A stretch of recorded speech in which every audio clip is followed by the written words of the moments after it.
focus. Despite facing severe criticism for disallowing a child with special needs to board a flight in Ranchi, IndiGo Airlines has said that it was a difficult decision. In a fresh statement, the airline said that they took the best possible decision under difficult circumstances, and as a goodwill gesture, they have offered to buy the child an electric wheelchair. While clarifying on the incident, IndiGo said that throughout the check-in and boarding process, their intent was only to fly the family.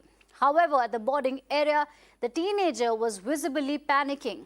Meanwhile, NCPCR has asked Jharkhand police to register an FIR against IndiGo.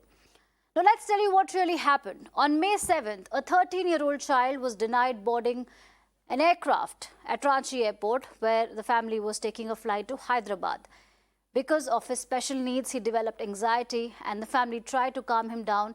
And the fellow passengers as well tried to reason it out with the IndiGo staff that the child be allowed to board the plane. Let's take a look at that sequence first. तुम्हारे को समझ नहीं है इसकी संगीत, तुम्हारे को इसकी समझ नहीं है, जिस समझ के बाहर है तुम्हारे बाहर है, इसीलिए I will not lower my voice. This is unfair. This is totally unfair what you are doing. It is unfair. You do not understand. Just because of your argument, we cannot accept. Because you do not understand. I understood that It is not my argument. Look at the laws. Which law are you stopping him on? Which law? In this condition, he was panic law. I was there. I have been hearing him. You don't even understand the English. Yeah, who is your senior? Senior was there only. I was there. I am also here in the airport. Yeah, we are seeing also for the last 2 hours. You are just standing on your ego, okay?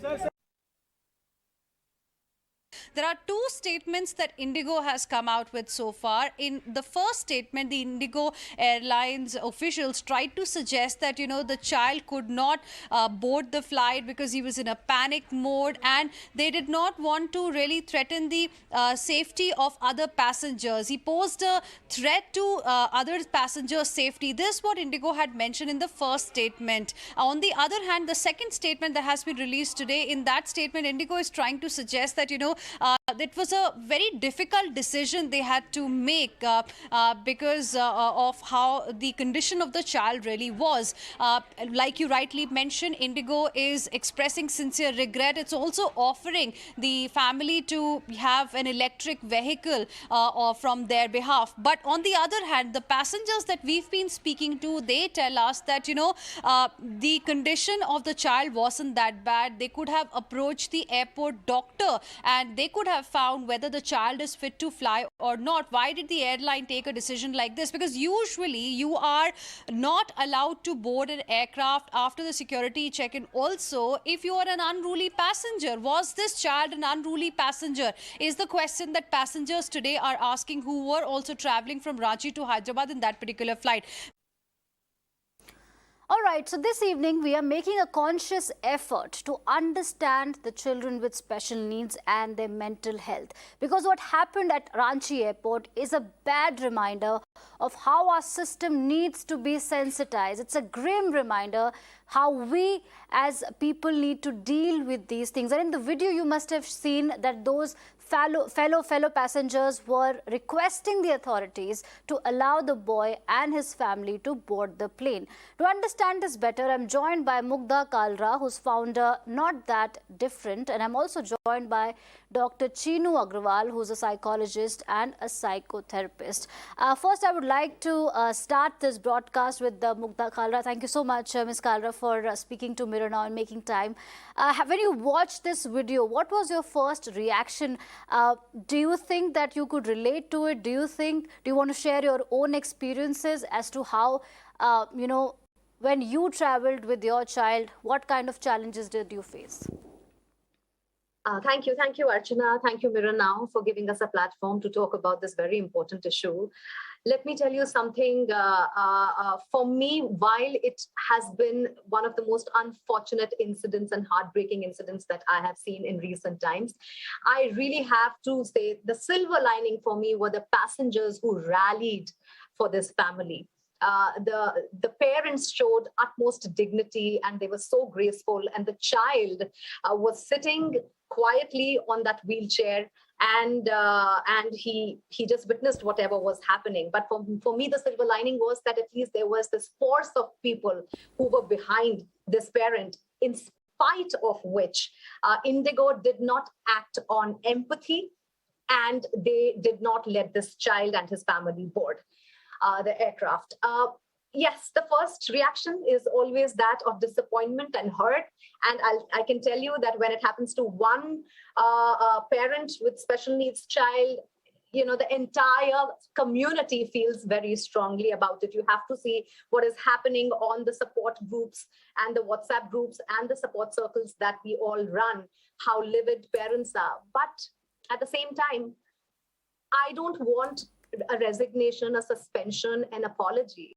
I am saying we are ready to come talk to you. We are ready to come tell you how to figure out neurodiverse situations such as these, and how to make sense of a supposed meltdown, how to understand better, develop an empathy. And we are ready to do that for you. We will come, we will talk to your staff, we will tell them what they are dealing with, because what happened here was a classic case of a meltdown. My son has had several meltdowns when he was growing up, and this has got a lot to do with the sensory overload that they get, especially in a place like an airport where there are people, there are lights, there are sounds, and autistic people are very sensitive to any kind of a sensorial overload. What happened here was a typical meltdown. The child was hungry. The child was tired. He was, for God's sake, on a wheelchair. How he would have been a threat to people on the aircraft, I have no idea. But the one thing that you have to understand about meltdowns is meltdowns come and then they go. They do not last. And that is exactly what happened. The child had a meltdown. He was then fine. His parents knew the child has taken 50 flights before. So he was absolutely fine. After his parents comforted him, he was fed and everything was fine. But of course, the aircraft staffer had no idea about what a meltdown in neurodiversity means. And that's the reason why he acted in the way he did. So I do not blame him. Perhaps he was saving his job. But to look at the larger picture, we need more empathy. We need more understanding of these neurodiverse conditions. Yes, that's a very important point you made, Mugdha, and I would like to speak to Dr. Chinu Agarwal on this. Dr. Agarwal, thank you for making time. And while we were discussing this, that, the larger problem at hand is that we need to be sensitive. How do we deal with these issues? How do we understand a special child's mental health, their anxiety, what they are going through? Could you help us understand, and as Mugdha also very rightly detailed everything for us, but in your view, what is the best way to handle such situations? Okay, so let me help the audiences step by step in first understanding what is anxiety. Anxiety is a perceived threat in the environment wherein our physiology, our system, our biological system responds to it in three ways: fight, flight, or freeze. It is commonly seen that people, when they perceive a threat, so we have so many phobias, like a person can perceive a lizard as a threat, or a lift as a threat, or water as threat, and they may start having this panic attack. For children with disability, special ability, and autism, like I don't know the exact diagnosis of this child, but as Mugdha also indicated, it is probably autism. The child is on autism spectrum, and it is very common to see children with autism behave like this, where they have this sensory overload, where they are reacting to the environment as if it is a threat, and they feel unsafe over there. And so how do we deal with it? By creating a safe atmosphere around them, by soothing their senses. And that's what the parents also did. They tried to hug him, they tried to protect him. And there are a few things, if we can, remember how to deal with sensory overload. Let us count the 5 senses. One is the skin. So maybe you can wipe the skin with some wet wipes, and that might soothe the skin. You can use a mild perfume or a scented lotion to soothe the smell. You may help the child to, avoid the sensory overload in the ears by putting some headphones or the earphones. But the most important thing is the attitude of the people, the bystanders. And so, the bystanders who were the co-passengers in this case seem to be very understanding and empathetic of the situation of the trio, the mother, father, and the child. But the airline staff probably was not aware as to how to handle the situation. And as the child went into a meltdown and a panic attack, the staff also went into the same panic attack. And they thought that, a thing that was not threatful, they considered it as a threat. So both the people are almost same in this situation. And so we don't know whom to soothe first. One thing. Second thing, as Mugdha spoke about something called as neurodiversity. This neurodiversity term is a very new term which has come into our knowledge since last couple of decades. Judy Singer, one sociologist who herself suffered from autism, used this term. And she said, why don't we widen the definition of the word normal and include people who react differently in some of the situations because they have got different brain than you.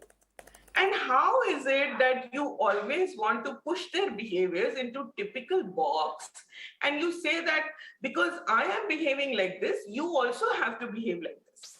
I'll give you a simple example to understand what is neurodiversity. So let us say there are 2 children in a classroom. One is very good at mathematics and he scores 90 to 100 marks in every test. There is other child who struggles with maths. He puts in more hours trying to practice his sums, but he ends up getting 60 out of 100. Now, you cannot say that the other boy is abnormal. He is also normal, but he has got different skills than the first boy. Yes. And so neurodiversity, the term now means that we can have different kinds of skills than other people. If we define these problems in such a way, we will be able to accommodate them, we will be able to include them, we will be able to exercise more empathy with them, we will be able to handle these situations with more care and more sensitivity. All right. Yes, Mugdha has a point. Mugdha, you want to weigh in? Yes, Archana, 1 in 7 is going to be neurodiverse, and the number of autism spectrum, people on autism spectrum is going to be 1 in at least 60, 70 in the country. You speak to any teacher, you speak to somebody in your family, you speak to your colleagues, they will tell you they know somebody who is on the spectrum or they know somebody who is different. Now, the idea is how to sensitize, right? You are using manuals at airport. You are using trainers at airports to talk to your staff, but you're not giving them any real world experience. You're not telling them how a parent, how an autistic individual, how people on the spectrum or neurodiverse reacts to situations like the one that happened at the airport. The question here is, are we designing airports? Are we designing our public spaces to be inclusive? On an airport, when I go, how do I travel with my child? You will not believe how much effort and thought a parent of a special needs child already put in before traveling, before taking the Yes. aircraft, for the convenience of other passengers. I think it has to be reversed. I should feel that when I am going, I will be taken care of. Instead, Yes. I make hajar efforts about how my child is not a ruckus to you, and Yeah. that is by I take seats that are far from you. I keep my child comfortable, and I used to take my child to the baby room so that he doesn't create noise for other people. Now here is a neurodiverse person who is trying to fit in a world where the world is not accepting of him, and Yes, that narrative yes. needs to change. That's a very important point that you made, Mugdha Kalra, and thank you so much, Dr. Chinu Agrawal, also for weighing in on this very, very important issue. The idea is that we make our system, our society, our world inclusive. And let's be sensitive when such a thing happens. And in this case, in this Ranchi incident, we saw how other passengers fought for the boy, fought for the family. This is a welcome change, but still a lot needs to be done. Now, Union Aviation Minister Jyotiraditya Scindia has slammed IndiGo over this incident. He said, and I quote, "There is zero tolerance towards such behavior. No human beings should have to go through this. Investigating the matter by myself, post which appropriate action will be taken," unquote.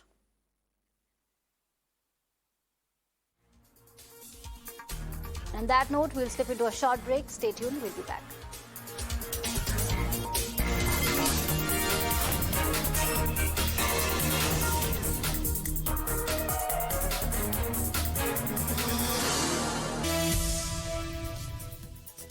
All right, important update in this IndiGo case. Now, DGCA has received a report from the airline. DGCA will conduct a fact-finding inquiry. A three-member team will visit Ranchi and Hyderabad to collect evidence. Within 1 week, an action will be taken after this inquiry. So DGCA has ordered a probe. A probe will happen. A three-member team will visit Ranchi and Hyderabad to collect evidence within a week. Hina joins us for more on this. Hina, important development there. A three-member team will visit Ranchi and collect evidence within a week's time. Well, investigation is going on, and soon after this incident went viral on social media and IndiGo Airlines started facing a lot of backlash. We saw a reaction coming from Civil Aviation Minister. DGCA had sought a report from IndiGo Airlines as well to ascertain the facts to find out what exactly had happened. So we are now being told that that report has been submitted to DGCA, but after that also DGCA is going to conduct a fact-finding inquiry for which there is going to be a three-member team that will be constituted. Those officials will be visiting Ranchi, the place of incident where this incident actually took place, the Ranchi airport, and Hyderabad, where the family of this child and the child himself have gone. Because remember, they had to travel from Ranchi to Hyderabad on 7th of May. So after finding out exactly what had happened, after speaking to the family members, people at the airport, then only within a week, we are being told, the evidence will be collected by this three-member team, and after that, action will be taken against all those who are responsible for what really happened on Saturday. All right, thank you, Hina, for those updates. Ahead of tomorrow's hearing in Supreme Court on validity of the contentious sedition law, the centre has informed the top court that it has decided to re-examine and reconsider the provisions of the law. It has also requested the apex court to not take up the sedition law validity case till it is examined by the union government.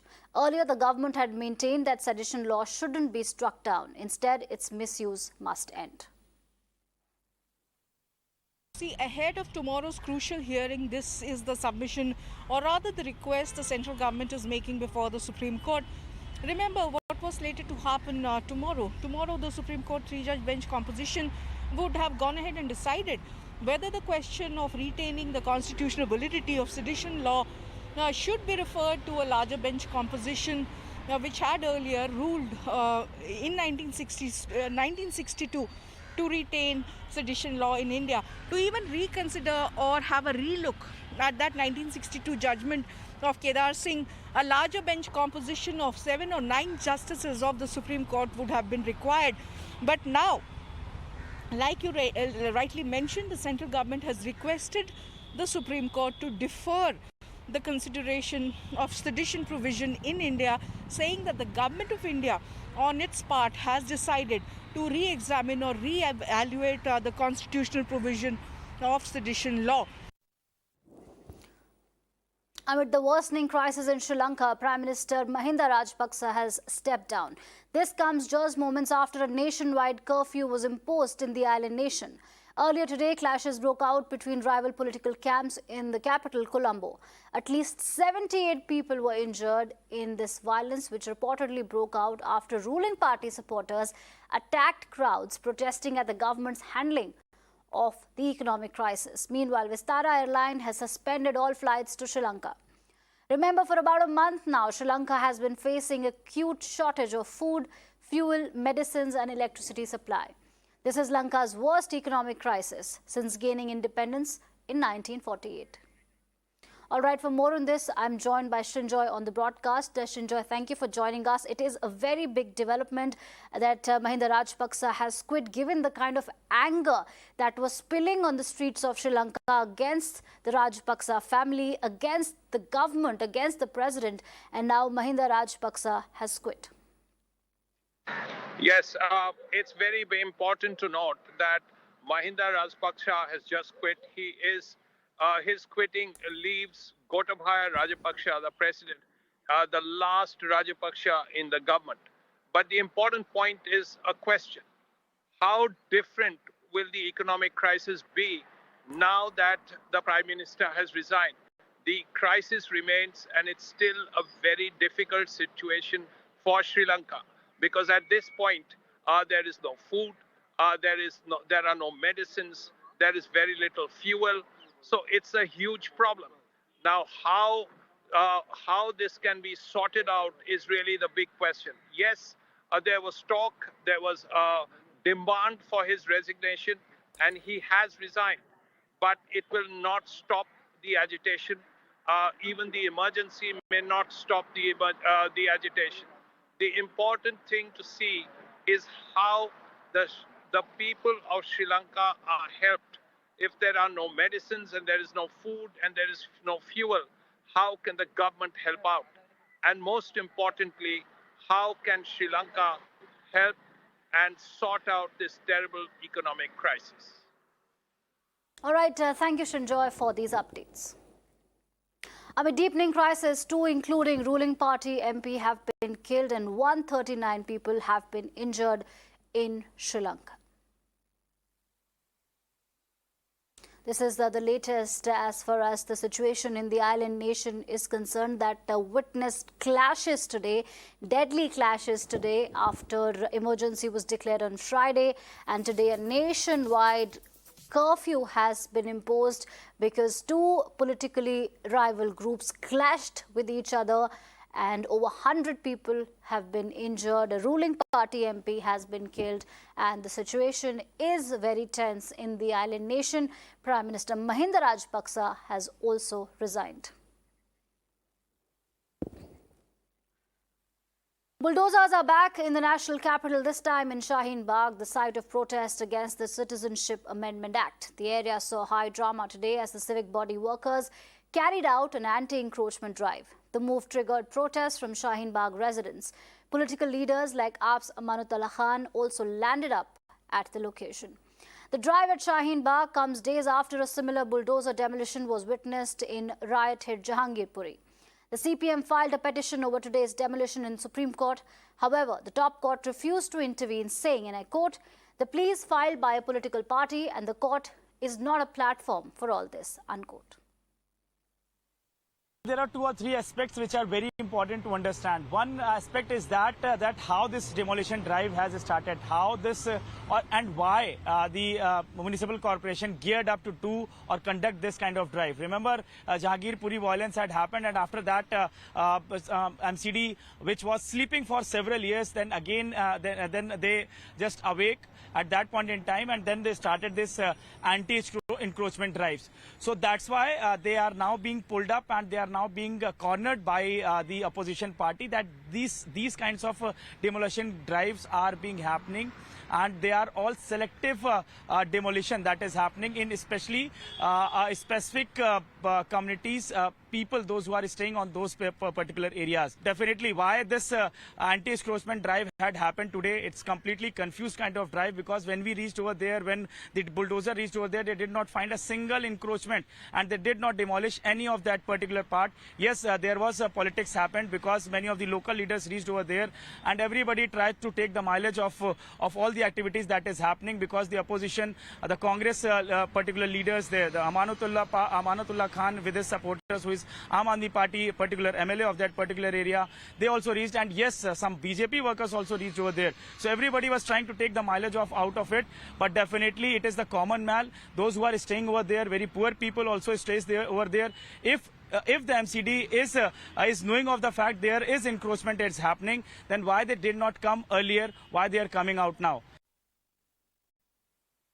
There were 2 petitions that were taken up by the Supreme Court today. One was related to the demolition at Shaheen Bagh and the other one at Jahangirpuri.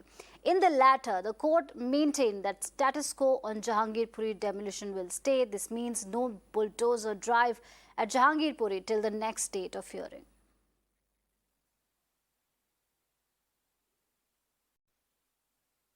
Now, residents in Chennai's Arepuram protested against the demolition drive of around 260 houses by Tamil Nadu government. Uprooted from their homes, residents complained of dealing with lack of food and water. While people claim that they have been living in this area for the last 60 years, the government officials say that they are following a Supreme Court order which has called for the demolition. Mirror Now's Dharini brings us this ground report. Residents of Govindaswamy Nagar in Chennai's Arepuram are protesting against the demolition of their houses by Water Resources Department and Tamil Nadu Slum Clearance Board. So following a Supreme Court order that all these houses, 259 houses, are located in an encroached area, both the departments, the Slum Clearance Board Department and the Water Resources Department, they came to demolish these houses 3-4 days back, and the residents who are living in those houses, they have been protesting for the past 3-4 days against the demolition drive. It is said that no standard operating procedure was followed throughout the demolition. Almost half of the demolition has already been over, and the residents are protesting against for the demolition. In fact, a resident named Karnataka, who is over 60 years old, he had set himself on fire yesterday in protest against this demolition, and today morning, unfortunately, despite providing good quality treatment, he died. And the Chief Minister M.K. Stalin, while talking in the assembly today, he told that rupees 10 lakh compensation would be provided for Kanya's family, and that in the further displacements that are being carried out in the city, proper SOPs would be followed. So that's the promise that Chief Minister M.K. Stalin had made in the assembly today. And right now in the visuals, we can see residents of Govindaswamy Nagar here in Arepuram, they are holding black flags and placards of with images of Kanya, and they are protesting against this particular demolition drive by the government, calling that these people are living in an encroached area. They are telling that they have been living here for over 60 years now, and they cannot shift anywhere else and create a new livelihood. But meanwhile, the Tamil Nadu government has told that they'll allot houses for them in Mandavali and Mylapur areas, which are located nearby, as soon as possible. எங்களுக்கு என்ன தீர்வுன்னு government தான் சொல்லணும். என்ன பண்ணுவாங்களோ தெரியல. எங்களை இப்படியே விட்டுருவாங்க போல இருக்கு. நாங்க ரோட்ல நிக்கிறோம் இன்னைக்கு.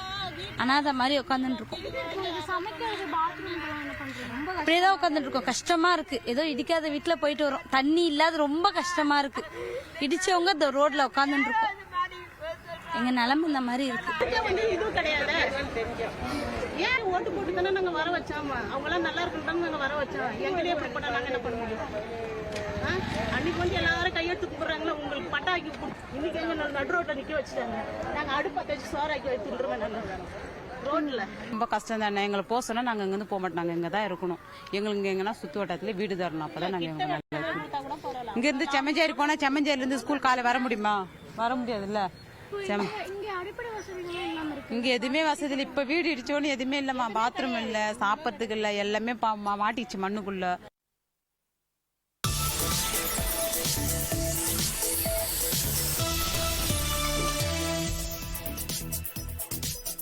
All right, news coming in. Union Home Minister Amit Shah has announced e-census for India. The Home Ministry has decided to add modern techniques to make the census more scientific. The next census will be an e-census. This is what Amit Shah has said. After birth, the details will be added to the census register, and after he or she turns 18, the name will be included in the electoral roll, and after death, the name will be deleted. Name and address change will be smoother, and all of that will be linked.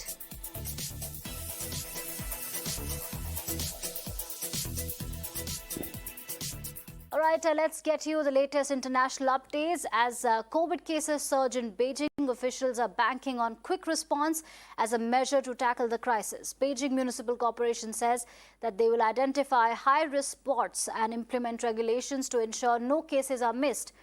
Residents have also been asked to avoid family gatherings so as to avoid the risk of COVID transmission. 以快制快是遏制奥密克戎变异株传播扩散的最佳选择。要第一时间锁定风险点位和风险人员，第一时间落位管控到位，做到不失一处、不漏一人，把快的要求体现到防疫的各个环节，坚持24小时处置法则，在规定时间内完成流调和密接判定、落位、转运、隔离等处置措施。 Amid 11th week of Russian invasion of Ukraine, President Zelensky has reminded Russia of the principle of never again, which refers to the idea that war should not be repeated. This comes at a time when Russia celebrated World War II Victory Day. Zelensky also thanked those who defended Ukraine amidst the war. Remember, on Sunday, G7 leaders pledged to phase out or ban the import of Russian oil. Все, що було дуже важливим для переможців у Другій світовій війні, але Україна і весь вільний світ нагадають. Так що потім вже ніхто не забуде, щоб знову набули своєї ваги дійсно важливі слова «ніколи знову», які повторюють по всьому вільному світу щороку в дні пам'яті жертв Другої світової війни. Я вдячний усім нашим захисникам і захисницям, які тримають оборону, рятують Україну від сучасних нащадків того старого зла. Вічна слава усім нашим героям. Вічна слава всім нашим бійцям. Вдячний усім друзям України і свободи. Слава Україні! And it's time for a short break. Stay tuned. We'll be back.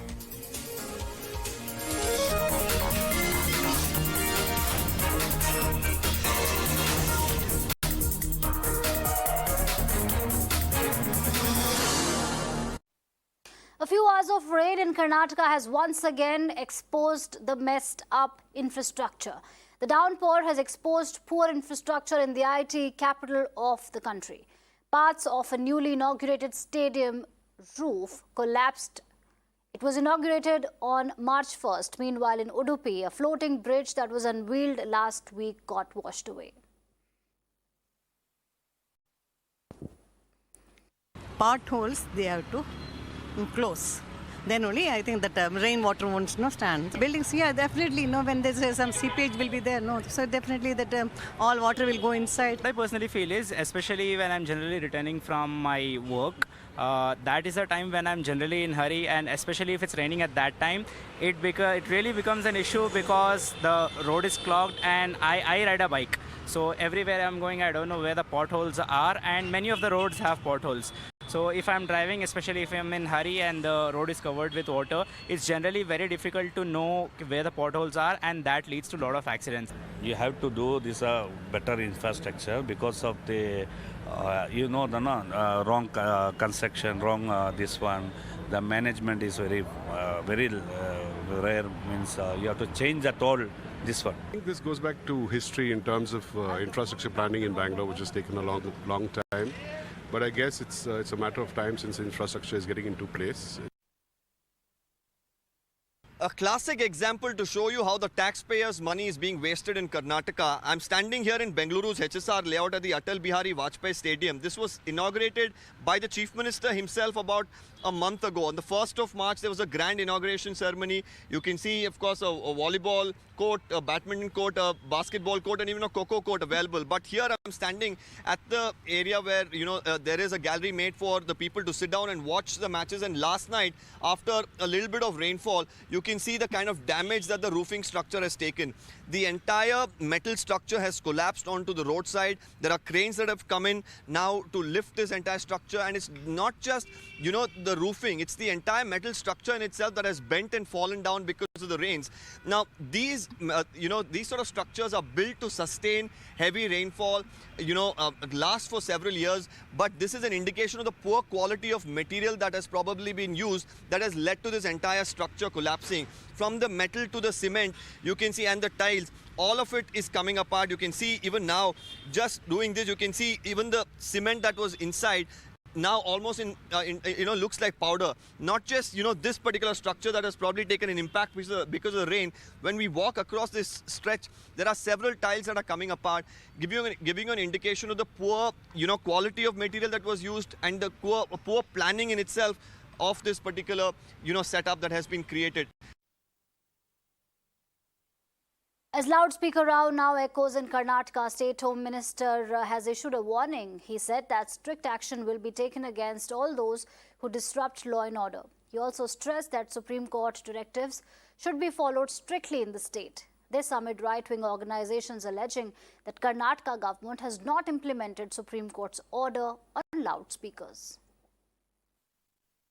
Right now, let's tell you that the Karnataka Home Minister has issued a strict statement today where he's, gone on to say that, action would be initiated against all those people who are violating the Supreme Court order. Now, let's go back to the controversy over here. Let's tell you that, for quite some time now, over the past 5 months almost now, Karnataka has been seeing a slight rise in communal instances. And owing to this now, we're seeing how this loudspeaker controversy has, broken out. Well, while Raj Thackeray was, yes, one of the first ones to speak about this entire issue, we're now seeing it trickling down even to the state of Karnataka. Right-wing organizations have launched a campaign now where, they started a movement and they've said that, they would continue or they would intensify this campaign until such time that the UP model is not implemented in the state. But we'll really, of course, have to wait and see, because as far as the state of Karnataka is concerned right now, at least, yes, while things remain peaceful on ground, we'll have to wait and see whether the government, which had issued notices not only to, in fact, commercial establishments, but to religious institutions, to mosques, to churches, to temples.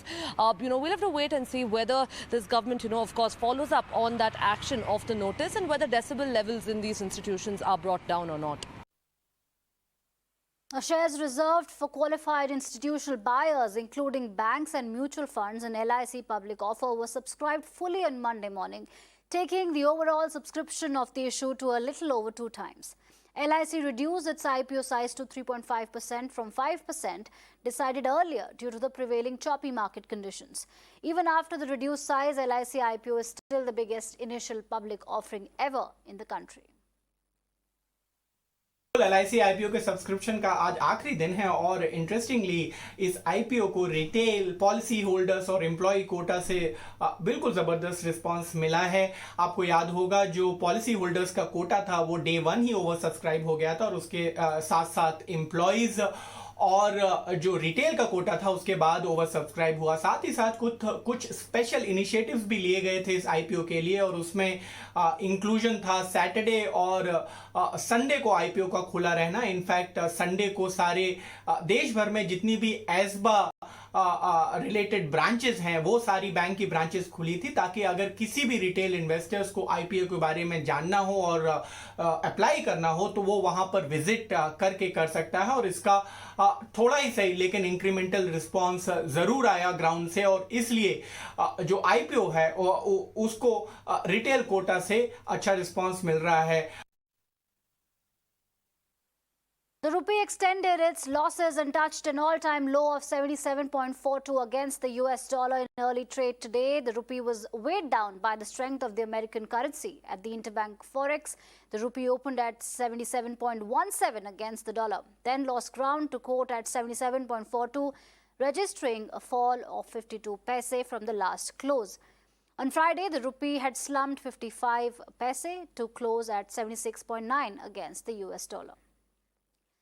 This is the latest as far as the rupee is concerned, which has weakened to hit a fresh all-time low. All eyes will be on tomorrow when the currency markets open. But today, this was rupee's all-time low, trading beyond 77.4 per US dollar.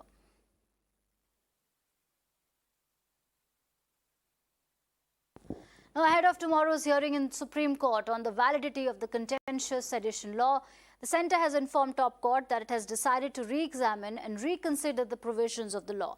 It has also requested the apex court to not take up the sedition law validity case till it is examined by the union government. Earlier, the government had maintained that sedition law shouldn't be struck down or reconsidered. Instead, its misuse must end. All right, for more on this, I'm joined by Meenakshi on the broadcast. Meenakshi, this is a dramatic climb down as far as the centre's position on the sedition law is concerned. Well, Archana, definitely amendment of its earlier position, and clearly the central government at this point in time does not wish for the Supreme Court to judicially decide this matter. Remember, judicial decision means a decision from no less than the Supreme Court of India, which the government then has to implement. So that judicial order, the government is not keen, and the reason that the government has stated in the Supreme Court requesting for a deferment of hearing tomorrow. Remember what was slated to happen tomorrow. Tomorrow, the Supreme Court bench would have gathered and it would have made a decision whether the question of sedition re-evaluation or re-examination of that question should be referred to a larger constitutional bench or not. Now, even with regards to a consideration, the government feels that at this juncture, the Prime Minister of India is of the opinion that there is a certain relook which is required for colonial era laws which are no longer serving any utility or purpose, and therefore the Supreme Court has been requested by the government to await the outcome of that deliberation process which has been undertaken by the government of India on account of 75 years of independence. So while the government, like you rightly mentioned, on an earlier occasion through an affidavit had stated that there is no need for a larger bench reconsideration of the earlier 1962 Kedar Singh judgment of the Supreme Court, today the government is requesting the Supreme Court to keep its hands entirely off this issue because the government on its own part may reconsider or reevaluate certain colonial era laws which no longer serve utility or purpose. That is the opinion of the Prime Minister of India himself. And therefore, the government feels that the Supreme Court, ahead of the hearing tomorrow, needs to be informed about this decision. The formal intimation has come by from the government requesting the Supreme Court altogether to keep its hands off the issue till the government really reevaluates or mulls over the decision with regards to bringing about certain more amendments, if necessary, to Section 124A, which is the sedition law. According to the counsels and highly placed sources in the Supreme Court who represent government interests from time to time, the Prime Minister himself is very keen that colonial era laws which no longer serve any utility or purpose should be done away with. Right. Thank you, Meenakshi, for these updates. Despite facing severe criticism for disallowing a child with special needs to board a flight in Ranchi, IndiGo Airlines has stood by its decision. In a fresh statement, the airline has said that they took the best possible decision under difficult circumstances, and as a goodwill gesture, they have now offered to buy the child an electric wheelchair. While clarifying on the incident, IndiGo said that throughout the check-in and boarding process, their intent was only to fly the family. However, at the boarding area, the teenager was visibly panicking. Meanwhile, NCPCR has asked Jharkhand police to register FIR against IndiGo. On May 7th, a 13-year-old child was denied boarding the aircraft in Ranchi at Ranchi airport, where the family was taking a flight to Hyderabad. तुम्हारे को समझ नहीं है इसकी संगीत, तुम्हारे को इसकी समझ नहीं है, जिस समझ के बाहर है तुम्हारे बाहर है, इसीलिए I will not lower my voice. This is unfair. This is totally unfair what you are doing. It is unfair. You do not understand. Just because of your argument, we cannot accept. Because you do not understand. I understood. That is not my argument. Look at the laws. Which law are you stopping him on? Which law? In this condition, he was panicked a lot. I was there. I have been hearing it. You don't even understand the English. Yeah, who is your senior? Senior was there only. I am also here in the airport. Yeah, we are seeing also for the last 2 hours.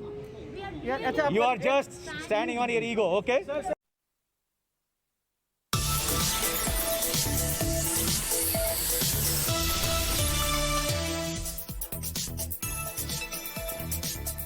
All right, let's get you the latest on this IndiGo incident. Now, the DGC has received a report from IndiGo as a part of the ongoing investigation, and DGCA will conduct a fact-finding inquiry, and a 3-member team will visit Ranchi and Hyderabad to collect evidence within a week, and following which action will be taken.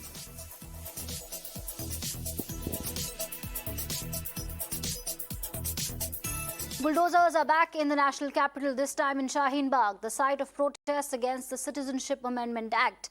The area saw huge drama as civic body workers carried out an anti-encroachment drive. The move triggered protests from Shaheen Bagh residents. Political leaders like AAP's Amanatullah Khan also landed up at the location. The drive at Shaheen Bagh comes days after a similar bulldozer demolition was witnessed in riot-hit Jahangirpuri. The CPM filed a petition over today's demolition in the top court.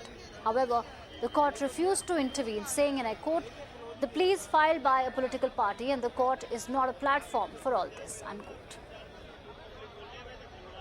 Aspects which are very important to understand. One aspect is that how this demolition drive has started, how this and why the municipal corporation geared up to do or conduct this kind of drive. Remember, Jahangirpuri violence had happened, and after that MCD, which was sleeping for several years, then again then they just awake at that point in time, and then they started this anti-encroachment drives. So that's why they are now being pulled up, and they are now being cornered by the opposition party, that these kinds of demolition drives are being happening, and they are all selective demolition that is happening in especially specific communities, people, those who are staying on those particular areas. Definitely why this anti-encroachment drive had happened today, it's completely confused kind of drive, because when we reached over there, when the bulldozer reached over there, they did not find a single encroachment, and they did not demolish any of that particular part. Yes, there was politics happened, because many of the local leaders reached over there, and everybody tried to take the mileage of all the activities that is happening, because the opposition, the Congress particular leaders there, the Amanatullah Khan with his supporters, who is Aam Aadmi Party, particular MLA of that particular area, they also reached, and yes, some BJP workers also reached over there. So everybody was trying to take the mileage out of it, but definitely it is the common man, those who are staying over there, very poor people also stays there over there. If the MCD is knowing of the fact there is encroachment is happening, then why they did not come earlier, why they are coming out now? And on that note, it's a wrap. Stay tuned to Mirror Now for more news and updates. Thank you for watching.